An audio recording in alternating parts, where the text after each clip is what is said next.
Welcome to the Pell City podcast. Excited for this conversation and get a chance to sit down with a friend of mine, but he's a familiar face to all of us, and he wakes us up every morning on Good Day, Alabama. He was a standout football star at Oxford High School back in the day, and later he helped to lead JSU to the 92 Division II National Championship as a running back. He's a staple in sports, and he fills in sometimes on this little show on WBRC6 called Sideline. You familiar with that? Well, he and his wife also, her name's Carrie. She helped him to co-found the Dannon Project. They help folks in recovery, under and at risk, transition back into society. And on top of that, he's just an outstanding person through and through. Please welcome the one, the only, the man himself, Jeh Jeh Pruitt. What's up? How you doing? How you doing?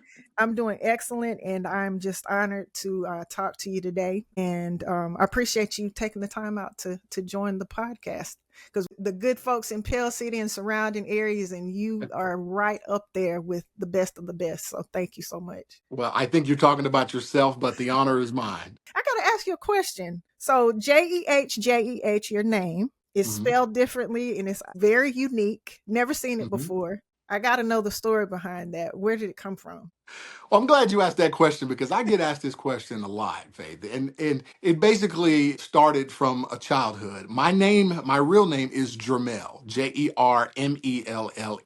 But I've always been called Jay, short. But Jeh Jeh came from me having a little stuttering problem when I was younger. So when anybody would ask me what my name was, of course, I was going by Jay at the time. But anytime anybody asked me my name, I would always say Jeh Jeh. So they thought my name was Jeh Jeh. So everybody started calling me Jeh Jeh because I stuttered when I was younger.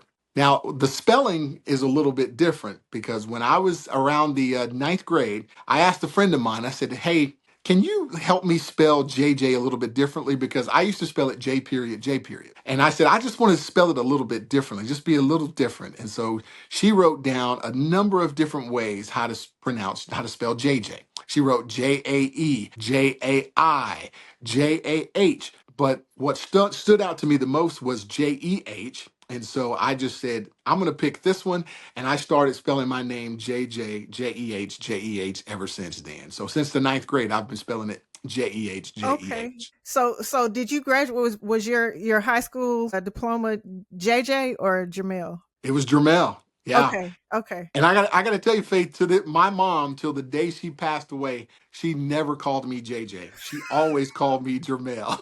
I'll tell you a funny story. One day, she was talking to me and she goes, hey, Jermelle, and I got so used to everybody calling me JJ. I said, hey, Mom, why don't you just call me JJ like everybody else? And she looked at me, I named you Jermelle. I'm going to call you Jermelle. So I said, okay. And I never questioned it after that. So Mama stood on business.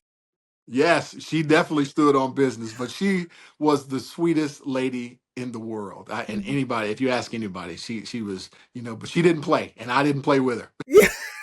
Oh, we can't play with Mama. No. So I remember, JJ, I remember growing up in the sports world, fortunate enough to, play at Pell City and come from a great program and everything. But I remember those doggone Jeh Jeh Pruitt highlights and Jeh Jeh Pruitt taking over and all of that stuff, in high school. And Pell City had a huge rivalry with Oxford still to this day. Yes. And I think you guys are still on top, whatever. Whatever, JJ. You guys are still on top in terms of the rivalry. I think it started back in the 20s or something. But I think you guys still are so many more wins than us, 40-18 or something like that, as of whatever the year's last stats were, right? Yeah. But you got to tell me, during that time and having, I think one of probably the biggest rivalries in football, what stands out as one of the most, profound memories of the time you played, football and particularly playing against Pell City? Well, the rivalry with Pell City, it was always a tough rivalry, as you know, even though I never lost to Pell City, the years that I played, Phaith. But Pell City always played us tough. It didn't matter if we played at Oxford or at Pell City with that train coming by the stadium, as you know. Still there. I know it's still there. I go and shoot games at Pell City and the train still comes by around 6:15, 6:30. Am I right? That's right. But yeah, so that rivalry there was always very tough. It was always either the first or second game of the year, so we were still trying to find our way as a team. Of course, when you play different talent, those first couple of games always kind of made you who you are. And unfortunately for Pell City, we were just kind of a little bit ahead of them every time because of our practice schedule, and we were kind of bigger than Pell City. I gotta say, Faith, Pell City always played us very, very tough. And like, those games were always like 12-6, or Yeah. 17-12. I Yeah. mean, they were always close games. So I mean, I sit up and say, even though I never lost to Pell City always played us tough. Now, having said that about the rivalry, I think one of the biggest rivalries that I think of as Oxford, it wasn't really Pell City, it was Welborn. Back then, Yeah. Yeah. Welborn and Oxford, we Hmm. always played each other in the regular season, and then we always played each other in the second or third round of the playoffs. And I got to say, Faith, every time, it could have been either one of us. If we didn't beat Welborn could have gone and easily won two state championships just like we did, in 88 and 89. But man, I got to tell you, the rivalries between us and Welborn, they're just etched in stone with me. And because they were so close, the games were going back and forth. Faith, it was the time where it didn't matter if you played at Oxford or Welborn. Hmm. People, you remember how people would kind of come and put blankets out before the game early that morning so that they can save their seats. That's how important those games were back then. Unfortunately, some of the rivalries have gone away because Welborn is now, I think, A or Yeah. 3A. Yeah. And Pell City, I think, is now 7A. So, I mean, they don't really play Oxford that much. Are they 7A or 6A? I think it's six. I think Yeah, it's yes. yeah, A. yeah. But yeah, it's amazing. It's Mhm. absolutely. Now let me ask you, did you win state championship? Did you win state championship too? Yes. Okay. Yes, we So we we won in 88 my junior year and okay. 89 my senior year. Now we went undefeated my junior year. We went 14-0. The one game was a controversy because we beat Anniston 7-6 with 1 minute left, and the way we lost was because we were losing. It was a minute left in the game, and we punted the ball away. We just thought for sure we were going to lose, and the ball hit the ground and hit the Aniston player, and we ran and jumped on it in the end zone and scored. So Aniston had scored one touchdown, but they missed the field goal. So we ended up tying it up 6-6, and then we kicked the field goal and won 7-6. So that was the only, I guess, we didn't really lose, but they say that we did. But Uh-huh. the next year, Aniston kicked our butts. I'll tell you, they kicked our butts. We went 12-3. Aniston went undefeated that next year. So Aniston and Oxford won the state championship. We won 5. Aniston won 6A. So So it was, yeah, it was some good rivalries. check this out now. We got this in common. I brought my hardware so you can see and I can prove to you. Okay. So even though y'all used to kick our butts in football, the girls did their thing at Pell City in girls basketball, and I happened to Okay. be on the state basketball championship team. What? Yes, sir. Yes, sir. First of all, I didn't even know that you hooped. I hooped, JJ. Did not know I that. hooped. I hooped. Didn't Yeah, know that you were a baller, I was a baller. shot caller.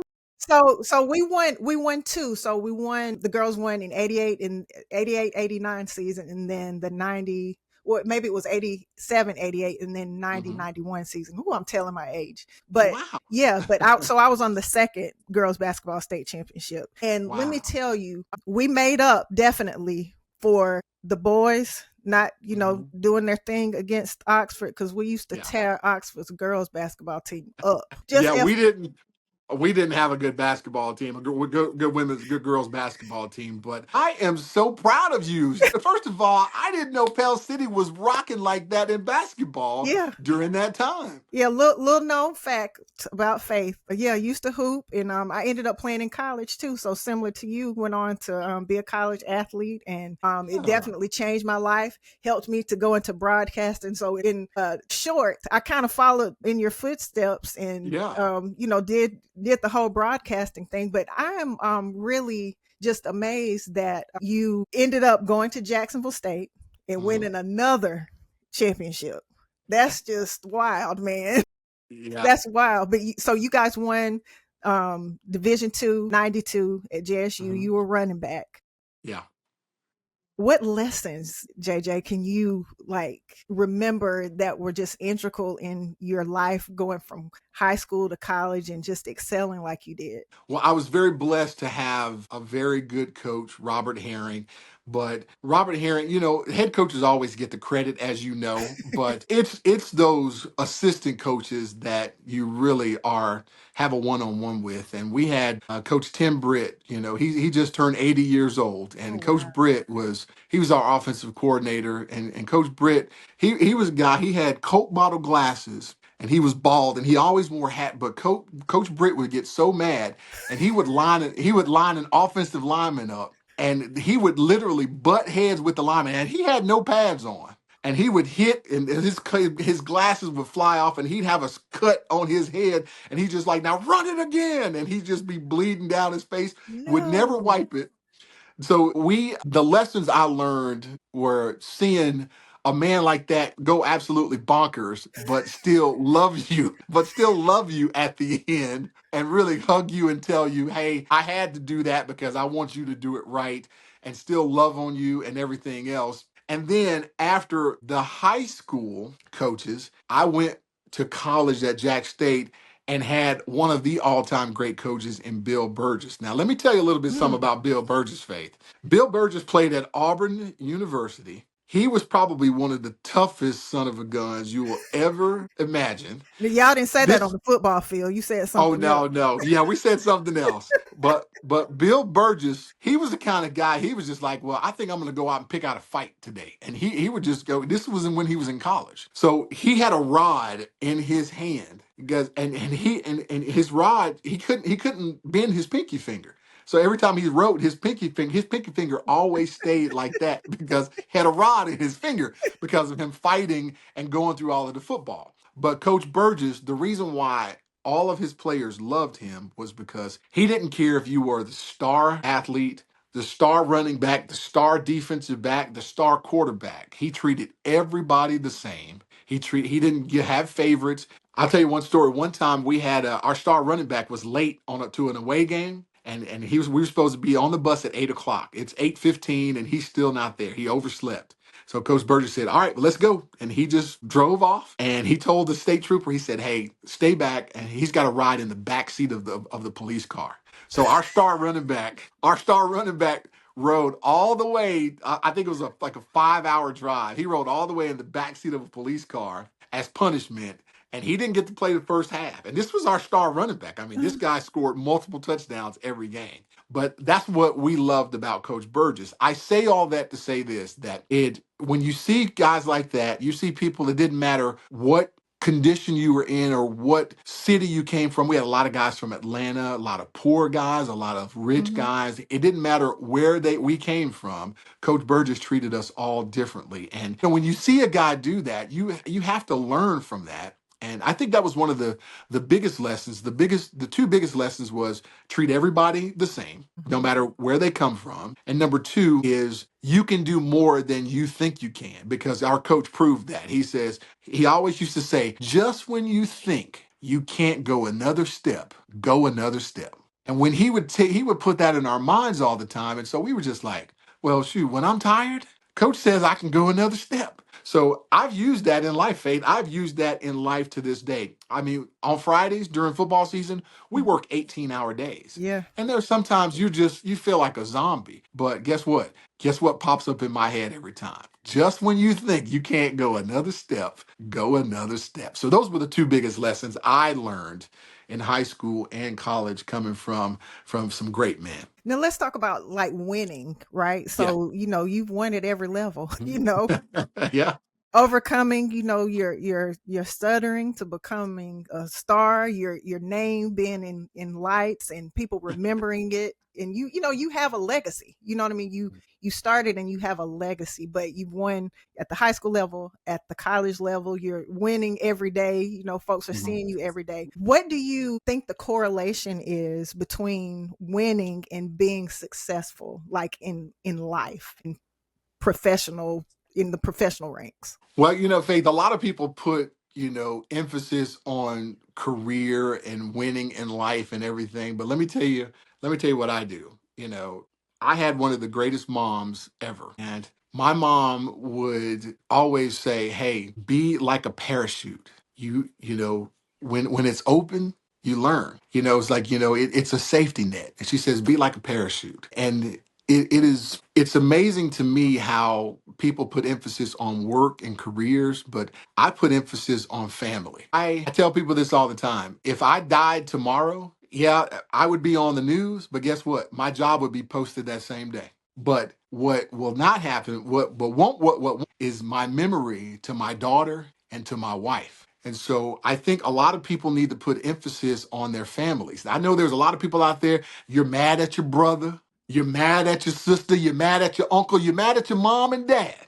But guess what? Family is important. Now, I'm not saying if they treat you like crazy stuff, then I'm not saying that you got to stay and deal with all of that. But what I'm saying is there's somebody. There's somebody. And sometimes it's not your family. Sometimes it is your best friend who becomes your family Mm-hmm. that is that special person. But put emphasis on relationships more than I do careers. Now, what I do, I love what I do. I love being the voice for the voiceless. Like, I didn't get in TV, Faith, to be a star. I got in because I wanted to tell the little man's story. The people who didn't have a voice, I wanted to be the voice for them. That's why I got into TV. And I feel like I've done that.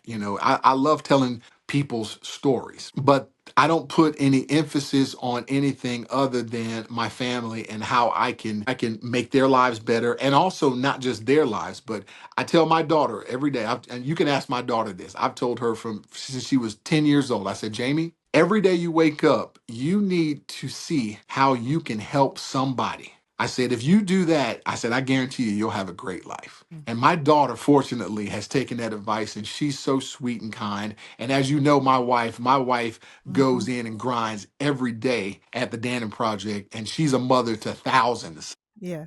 And she does the same thing. I mean, we just that's how we were attracted to each other, because we had the same philosophy about helping people. She's pretty awesome. Like, Yeah, she is. in a word, she's just awesome.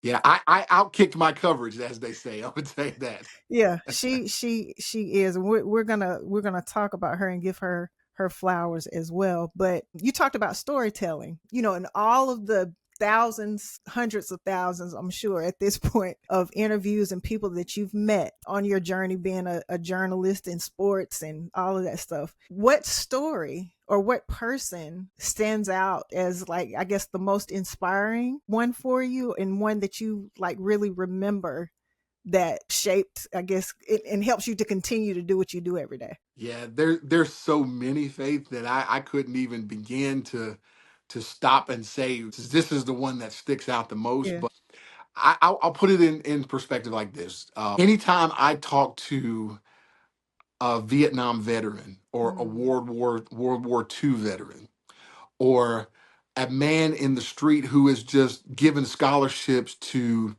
30 inner city kids. I mean, that is inspiring to me. Mm-hmm. Anybody that helps another individual, and I've interviewed a lot of people. Like, even today, I interviewed a guy, he was a Marine, he has a food truck. I mean, he fought in Afghanistan and Iraq, and I mean, he's a true American hero. I mean, I saw pictures of him pulling some of the soldiers out of war when they were shot. I mean, this he was rolling like that. But to when I hear stories like that, I just go, man, that is so inspiring. And it just gives me energy for the day because it inspires me to go out and continue to want to just continue to do that. I mean, there's no one story that sticks out, but when you ask me that question, I'm just reminded of I've talked to so many people who Yeah. give back. So I'll say this, any story that I've covered of somebody giving back to somebody else, then I'm influenced and I'm inspired to do that as well. Hmm.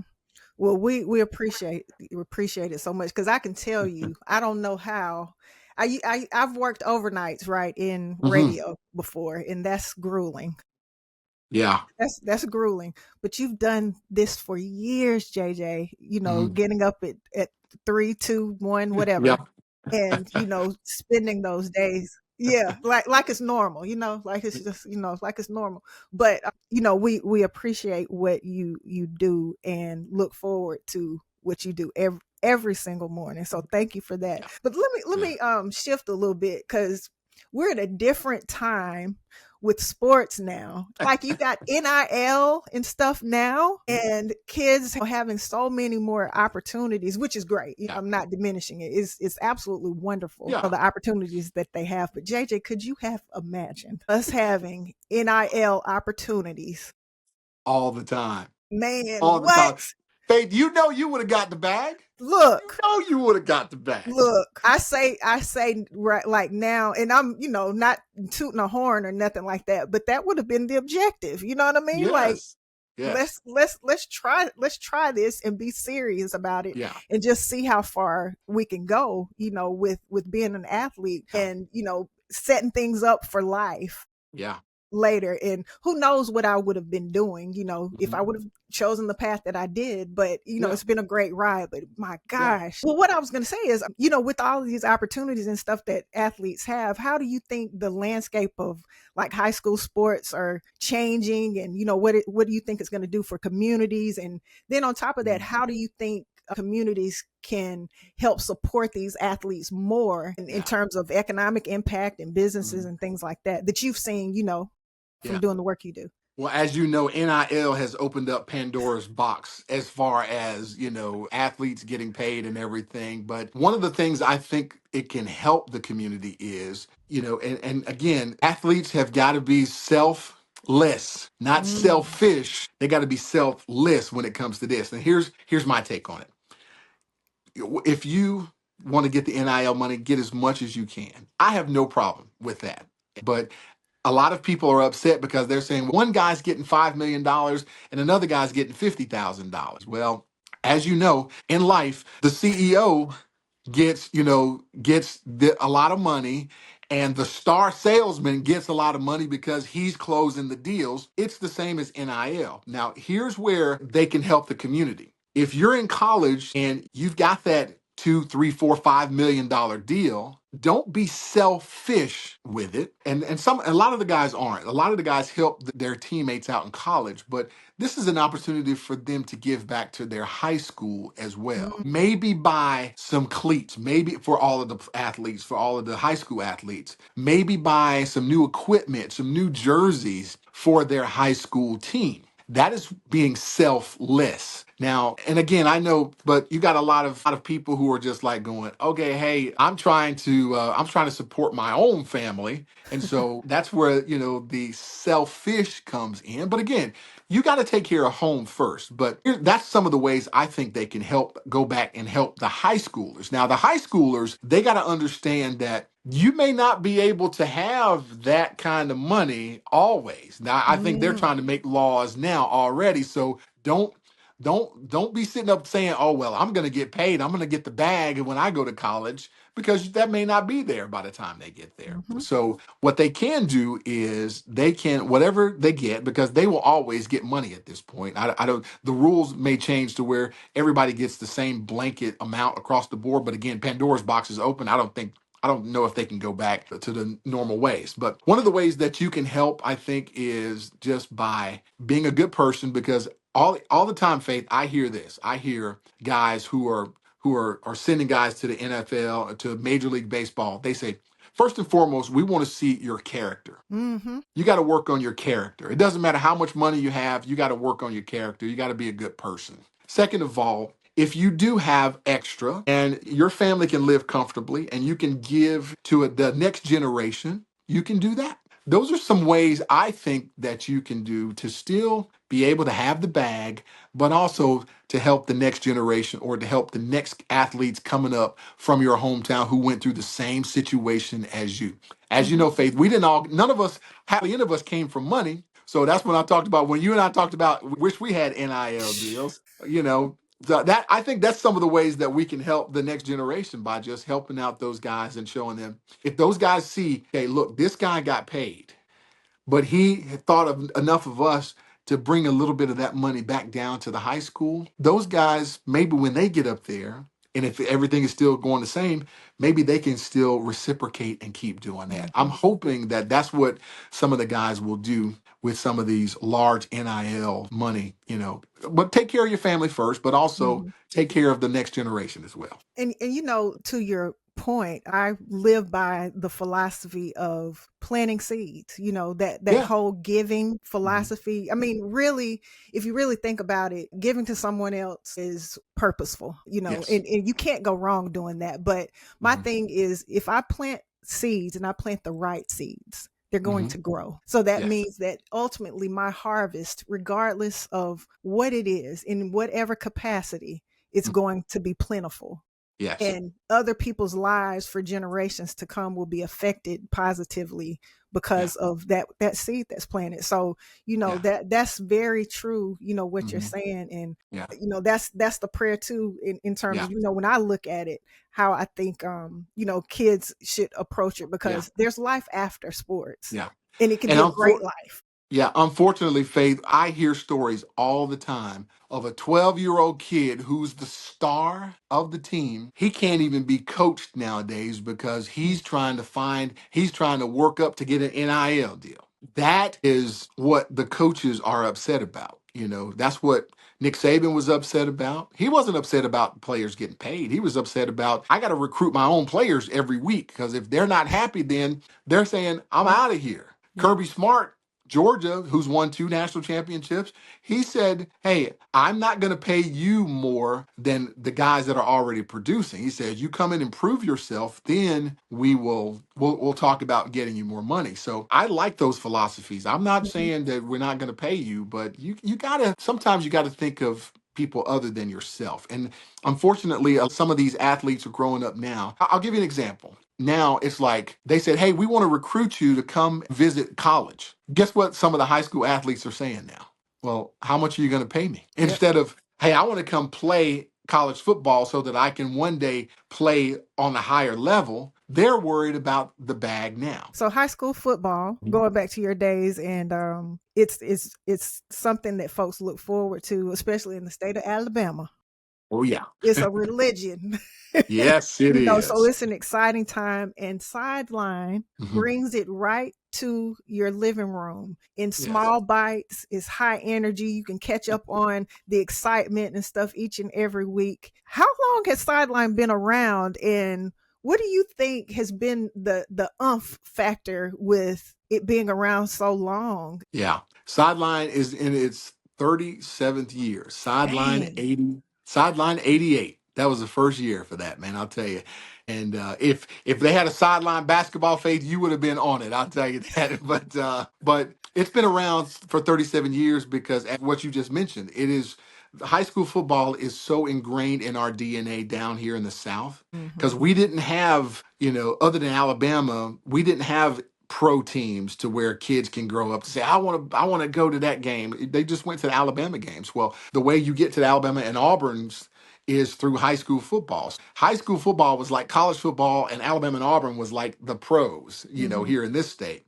It is so exciting for me to be able to just have a little piece of history each year or each week by just showing, hey, this is what happened in high school football. it's so exciting for us because we get to go to these communities and we get to talk to people, and people are excited that we're there. And and they always say, hey, make sure you show good highlights. I said, hey, I'm going to show what happens, And so, but just to be able to talk to those people and to those communities and to see the love that they have for high school football, it just warms my heart every time. That's the reason why Sideline is successful, because the communities love high school football and they Mhm. love seeing the results of what happened. Well, the team we got to play next week, did they win? So let's watch and see. So that's what it's all about. It's so rewarding for us, me and Sheldon, I'll Now, tell you. early on in your career, you were in Texas, right? You Hmm. started in Texas. Did you Yes, cover sports there? we did. Okay. That was, listen, I was in Midland, Texas. So Midland, Odessa, that's Mhm. where Permian High School was. That's where the Friday Night Lights Yeah. book and the series was from. I saw Permian Stadium. By the way, it's a 40,000 seat high school stadium. Amazing out there, I'll tell you. Yeah, so I got to cover high school football out there, but I only did it for like 1 year. But high school football in Texas is every bit as big as in Alabama, if Okay. not bigger, because, like I said, 40,000 seat stadiums, high school stadium. I rode by there when I first got out there. I was riding by Permian High School and I said, hey, what college is that? They go, that's not a college, that's a high school. I'm like, Yes. what? Yes. Yeah. By the way, did you know that Woodlawn just played? Was it Woodlawn or was it West End? Maybe it was Jackson Olin. One of the Birmingham City schools just played at Permian High School last year. You're kidding me. I'm not kidding you. They What? athletic director raised money and they flew the team out there. They went Thursday night, they played Friday, and then they kind of did some things, some activities a Saturday before they flew back. So yeah, so that it was an amazing time. We did live shots with them out there. Of course, the Birmingham City School team lost, Right. but it was an experience for them because I guarantee you, they told me that 95% of the kids have never been outside the city of Birmingham. Oh, So wow. to have a flight out to Texas and to play a big Texas powerhouse, to do things outside of their own community, outside of the city of Birmingham, it's life changing for those Mhm. kids. That's what I love about high school football, Faith. Yeah, it's Yeah. absolutely amazing. I mean, but the doors that open because of sports, Hmm. the opportunities to get the bag in Yeah. not just being on the field or on the court or not that. You are testament to, you have a awesome career. Hmm. And sports was a part of that. Yeah. And so, just, yeah, the opportunities for exposure to the goodness of life Hmm. happened because of sports. So that is absolutely awesome. Yeah. Now, you talked about, how opportunities and things like that change people's lives. You're Hmm. doing that every day with your wife Carrie at the Dannon Project. Yeah. We got to talk about that. I've witnessed the good work and have been, a part of it, in meeting some of the people who are come through your program and stuff. It's absolutely phenomenal. Yeah. How did it start? How can people, be involved with it and support you, and give us the backstory about it? Yeah. Well, we know you're close to it. You almost practically got family members that are Yeah. part of the Dannon Project now, not as workers, not Yeah. as participants. But to tell you the quick story, I'm the oldest of three boys. It's me, my brother Querin, and my youngest brother Dannon. That's what the program was named after. Now, my youngest brother Dannon was unfortunately shot and killed by Mm. a good friend of mine that I played high school football with. He was on the state championship teams with me. He was a running back. His position was behind me every time. Like every down, I would get down and he would be back. He was a running back and I was a fullback. We were very close. We were from the same community, but my brother was in the wrong place at the wrong time, hanging around with the wrong person at the time, and he was shot and killed. And it was a tragedy in our family. I mean, it was, to have your youngest brother at 19 years old shot and killed by a good friend of yours, it puts trauma in your life. And so when I met my wife, Carrie, I was telling her about my youngest brother, Dannon. And I told her that he was short, but he was this wide and he had a smile that would just brighten a room. He was quiet, but he was just so full of life. And, one of the great things about it, Faith, was when I was out of college, but I was working in TV. But I went home and my mom and my two brothers were there and we had a family dinner. And I just remember we were laughing, having a good time, cracking jokes. And, it was one of the few times that we all just kind of hugged each other and said, man, this was really nice. And I was grateful that my youngest brother, Dannon, just kind of hugged me and said, man, I've enjoyed this day. And that was the last time that I actually saw him alive. JJ. Yeah. So I was telling my wife about the story and about how my brother was. As you know, you said my wife, I outkicked my coverage. My wife, if anybody knows my wife, when my wife Carrie says she's going to do something, it's done. It's not she's going to do it, it's already done. And so she said, well, let's start a program. We couldn't save your brother from being shot and killed. We couldn't save your friend from committing a crime, but let's help as many people as we can with a second chance once they've made a mistake. That's where the Dannon Project was born. It was Mm. it was in our bedroom, sitting there, laying one night, just talking. And when I was telling her that story, she was the one that came up with the idea. Now, the very next day, she called me when I was at work and she says, I've got the perfect name for it. And I said, what? She goes, we're going to call it the Dannon Project. I said, perfect. She says, it is a project from God and we're going to help as many people as we can. And we're going to name it after your brother. And she said, your brother is going to be known worldwide. And I was like, wow, it sent chills through my body. Just the name, the Dannon Project, and how she said that his name was going to be known throughout the world. And believe it or not, to this day, his name is known throughout the world. My wife, thanks to her efforts and her staff, she's the brains behind the Dannon Project. She started it off and out of our home. I was the only employee at the time. I didn't get paid nothing.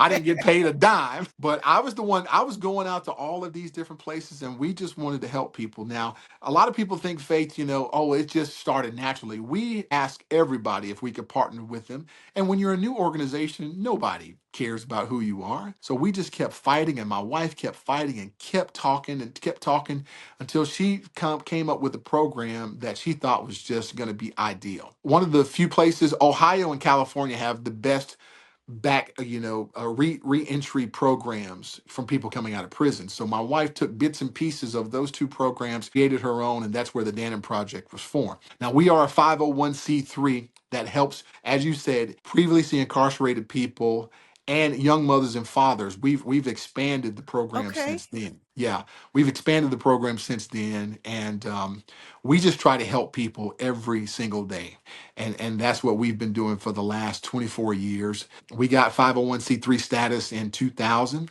and we've been going strong ever since then. And we've had about probably 12,000 people come through our buildings, Wow. and only about 150 have gone back to prison. So the recidivism rate is just amazing. Thanks to my wife. My wife does not play, Faith, as you No, know. she She don't.